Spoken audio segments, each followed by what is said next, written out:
TAI 107គឺជាយន្តហោះចម្បាំងធុនស្រាលនិងជាយន្តហោះហ្វឹកហ្វឺនកម្រិតខ្ពស់ដែលបង្កើតឡើងដោយក្រុមហ៊ុន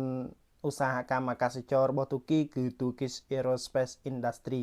ហើយនេះគឺជាព័ត៌មានលម្អិតទាក់ទងជាមួយនឹងប្រភេទយន្តហោះ TAI 107តួនាទីនិងបេសកកម្មយន្តហោះហ្វឹកហ្វឺនវាត្រូវបានរចនាឡើងដើម្បីហ្វឹកហ្វឺនពីឡុតមុនឡើងទៅបើកយន្តហោះចំនួនទី5ដូចជា Taycan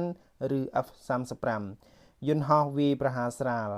ក្រៅពីហ្វឹកហ្វឺនវាក៏មានកំណែសម្រាប់ប្រយុទ្ធដែលអាចបំពាក់ដោយអាវុធ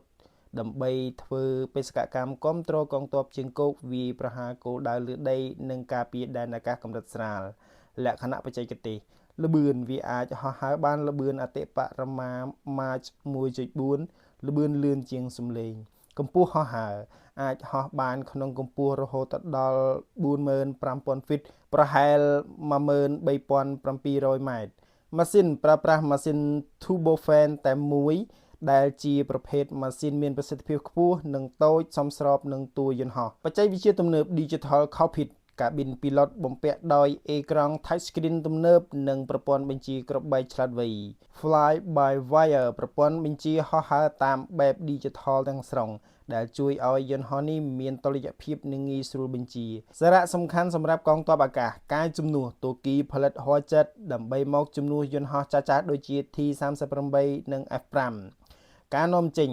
ដោយសារវាមានតម្លៃសមរម្យជាងយន្តហោះចម្បាំងធំៗទូគីកំពុងដាក់ដេញថ្លៃលក់យន្តហោះនេះទៅកាន់បណ្ដាប្រទេសជាច្រើនដែលចង់បានយន្តហោះចម្បាំងកម្រិតមធ្យមចំពោះលក្ខណៈសម្បត្តិរបស់យន្តហោះ 107 នេះគឺមានលក្ខណៈស្រដៀងទៅជាមួយនឹងប្រភេទយន្តហោះ T-50 Eagle របស់កូរ៉េខាងត្បូងដែលថៃបានទិញទៅប្រើប្រាស់ហើយក៏ដូចជាយកទៅទម្លាក់គ្រាប់បែកលើប្រទេសកម្ពុជាយើងផងដែរប្រសិនបើកម្ពុជាយើងទិញមកបន្ថែមដើម្បីវឹកវើដល់សមត្ថភាពកងទ័ពដែនអាកាសរបស់កម្ពុជាក៏ដូចជាទុកដើម្បីគ្រប់គ្រងទ័ពថ្មើរជើងក៏ដូចជាការពារដែនអាកាសកម្រិតស្រាលកម្ពុជាគួរតែពិចារណាក្នុងការទិញយន្តហោះមួយប្រភេទនេះតើបងប្អូនយល់យ៉ាងណាដែរចំពោះសមត្ថភាពរបស់វាសូមកុំភ្លេច comment នៅខាងក្រោមវីដេអូហើយជួយចែករំលែកវីដេអូនេះម្នាក់មួយផងបាទអរគុណច្រើន